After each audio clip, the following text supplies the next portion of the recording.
Hello viewers, ఎలా ఉన్నారు అందరూ? వెల్కమ్ టు అవర్ ఛానల్ సౌందర్య లహరి.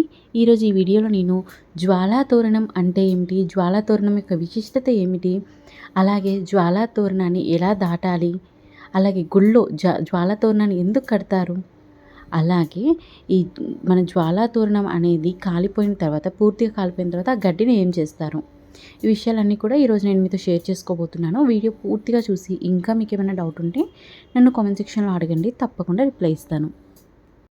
అలాగే నా ప్రీవియస్ వీడియోలో నేను కార్తీక పౌర్ణమి గురించి ఉన్న డౌట్స్ అన్నిటికీ నేను వీడియోస్ చేశానండి. ఒక్కసారి నా ఛానల్లోకి వెళ్ళి ఆ వీడియోస్ కూడా చూడండి మీకు ఏమైనా డౌట్స్ ఉంటే. కార్తీక పౌర్ణమి రోజు అన్ని దేవాలయాల్లో ఇంకా అంటే ముఖ్యంగా శివాలయంలో అయితే ఖచ్చితంగా కూడా జ్వాలా తోరణం అనేది నిర్మిస్తారండి. ఇది ఎలా చేస్తారు అంటే యమద్వారం ఎలా ఉంటుందో అలా నిర్మిస్తారనమాట. 2 పొడుగాటి కర్రలను పాతి, మళ్ళీ వాటి పైన ఒక మధ్యలో ఒక కర్రను పాతి, కొత్త గడ్డి ఉంటుంది కదా, గడ్డంతా కూడా కర్రల పైన కర్రకి చుట్టేసి నెయ్యితో ఆ గడ్డిని అనేది అంటిస్తారనమాట. కార్తీక పౌర్ణమి నాడు ఈ జ్వాలా తోరణం కింద శివపార్వతుల పల్లకితో పాటు ఎవరైతే కలిసి 3 సార్లు అటు వెళ్ళి వస్తారో వాళ్ళు ఇంకా యమద్వారంలో ఉన్న జ్వాలా తోరణాన్ని చూడరు. అంటే వాళ్ళు ఇంకా యమలోకానికి వెళ్ళరు, శివలోకాన్ని విష్ణులోకాన్ని పొందుతారనమాట. ఈ జ్వాలా తోరణము కాలిపోయాక మిగిలిపోయిన గడ్డి ఉంటుంది కదండి, కింద పడుతూ ఉంటుంది, బూడిదలాగా పడుతూ ఉంటుంది.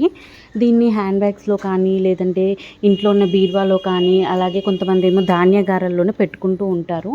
ఇలా పెట్టుకుంటూ ఉంటే చాలా మంచిది, మనకి రక్ష కలుగుతుంది అనేసి నమ్ముతూ ఉంటారనమాట.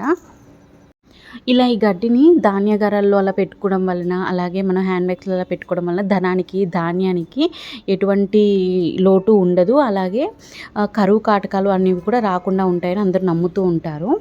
అలాగే భూత ప్రేత పిశాచులు ఇలాంటివన్నిటి కూడా ఏవి కూడా మన దగ్గరికి దరిచేరవు అనేసి నమ్ముతూ ఉంటారనమాట. ఇదండి ఈరోజు వీడియో. ఈ వీడియో మీకు నచ్చితే లైక్ చేయండి, అలాగే ఇంకా ఎవరికైనా యూజ్ అవుతుంది అనుకుంటే షేర్ చేయండి. అలాగే మీకు ఇంకా ఏమైనా డౌట్స్ ఉంటే కామెంట్ చేయండి.